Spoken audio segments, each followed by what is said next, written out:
Hey guys, TC here from the Christian Gaming Channel, bringing a brand new episode of Sonic the Hedgehog 4, Episode 2. And today we're going to be going through the first two acts of Sky Fortress Zone. And without further ado, let's go! And the first one is just a little bit of a gimmick. It's Sky Chase Zone. Again. But we managed to successfully chase off Eggman away from everywhere else.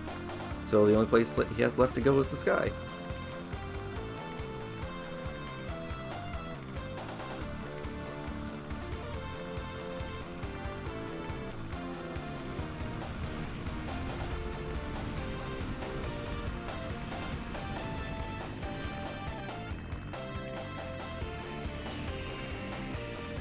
You know, I would question, first of all, where those giant missiles came from, why Metal Sonic has his own plane, and where he learned to fly it. Although I guess he could have just been programmed to fly it. And you can see the instructions on how to fly the tornado right here.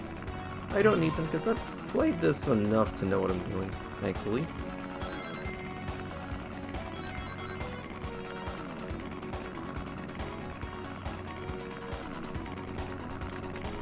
And you can also destroy Badniks with the tornado as well, which is a really nice feature to have. Now, I would like to just get a ton of rings, but ultimately survival is more important at this point.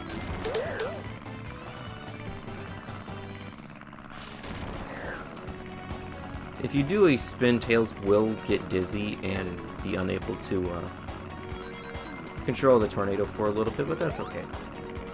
We can manage.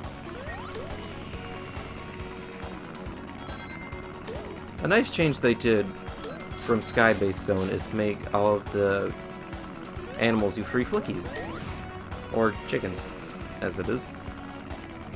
Because I won't say their name because it sounds highly inappropriate. Regardless. They're all animals now, so they're not falling to their doom at least. Which is always good. Another question I have is, where are these floating blocks coming from? Very rarely is there any kind of floating objects in a Sonic game when it comes to destructible stuff. On occasion you'll get a monitor, but that's really about it. Most everything else has a reason to be flying at least. Oh. Well, that magnet just destroyed himself. Huh.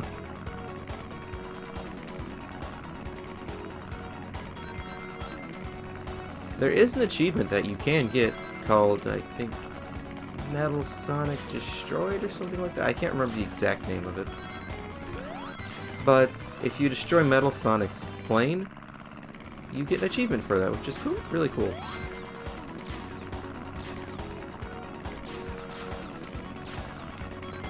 But it is kind of difficult to get.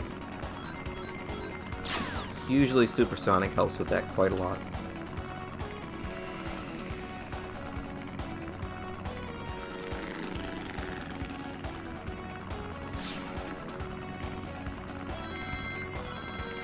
Down. Just follow the ring trails and you'll be fine, and there was a red ring there. Simple enough to get, you just gotta make sure you go up there and just have good reaction time, really.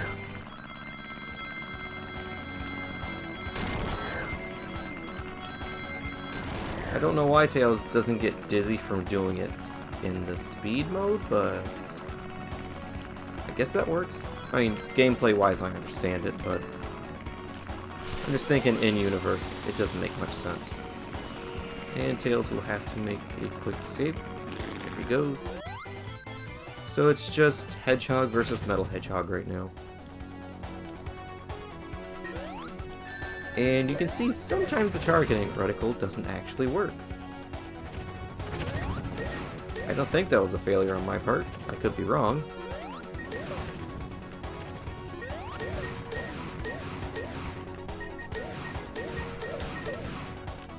But it worked quite well that time. Unfortunately, we are down to 3 rings now. And you can't really deactivate Super Sonic because you don't have access to team moves. By the way, you can also bounce those cannonballs back, which is very important to do in order to send Metal Sonic packing.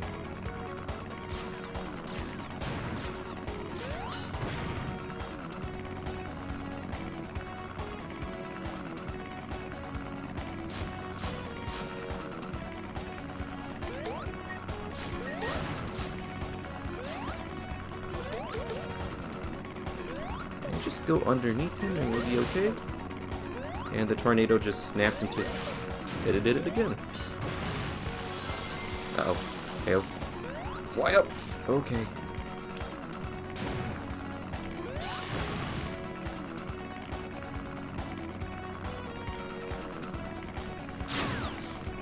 Thankfully, we're doing pretty well.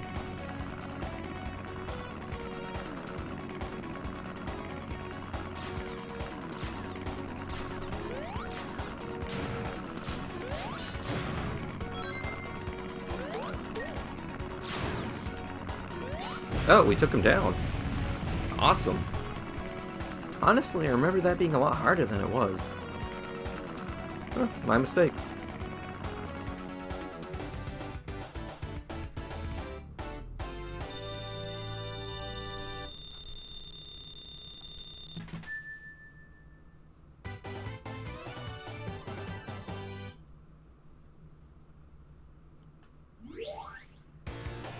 Okay, here we go. Sky Fortress Zone Act 2. I didn't read the subtitle. This starts off very much like the original Wing Fortress, I think, from Sonic 2. Which makes sense. This is taking heavy inspiration from Sonic 2.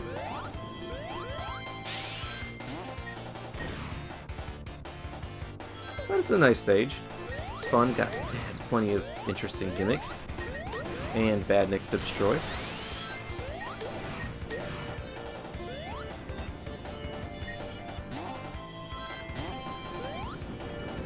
Usually gimmicks kind of imply something terrible, like Gimmick Mountain for instance, but the gimmicks here are okay. You have wall running sections, which are a thing before Sonic Superstars did it, yet again. I don't hate Superstars, I really don't, but the more I play this game, the more I realize Superstars pulls quite a bit of stuff from Sonic 4 Episode 2. Just interesting to note. And I really should have gotten more of a bounce off that badnik.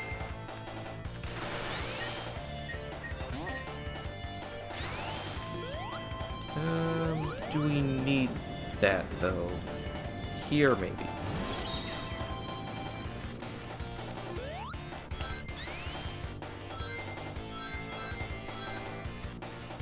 There will be a red star ring that you will need to get on one of those end panels at some point.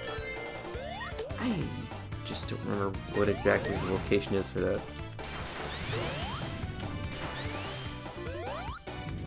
Well, I don't have to worry about getting burned at least, so that's good.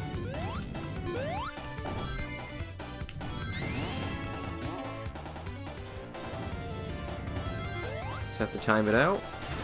And go. There we go. Thank you, Tails, but that could have been extra points. Just gotta mash the buttons quite a lot, and you can get a decent score. And a ton of rings.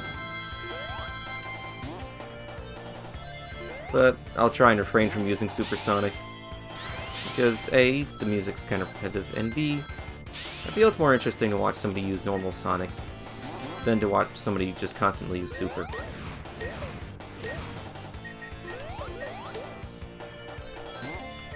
Nope. That is the one good thing about that air dash. It does allow you to cancel momentum from springs, which is super useful.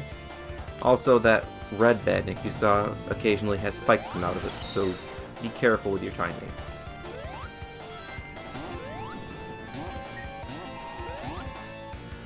Okay, here we go. I think we're getting close to that red star ring location. I think so anyways. There it is. Yeah, I could get that. I think there's a platform underneath it, but I'm not entirely certain. Anyways, though, that's the end of the act, actually. And the end of this episode. Thank you guys for watching this one, and I hope you enjoyed it. Remember, Christ is King and Jesus loves you. Bye.